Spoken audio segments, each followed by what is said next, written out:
this video, I'll be showing you step by step how to integrate Wrike with Gmail. It is super easy to do. So the first thing you need to do is open up Wrike.com like you usually would, and then find your project. Then from here, you need to go over to the sidebar and click on your profile and settings, and then go down to apps and integration, like so. From here, you will see a recommendation tab.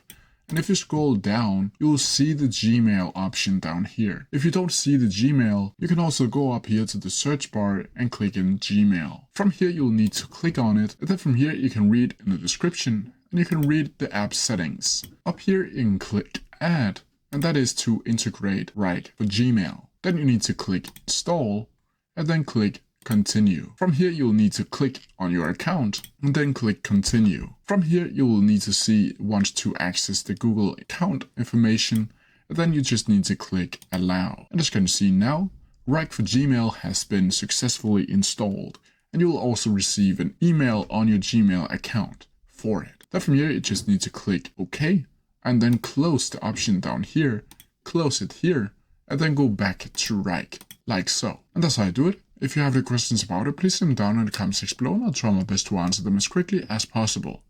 See ya!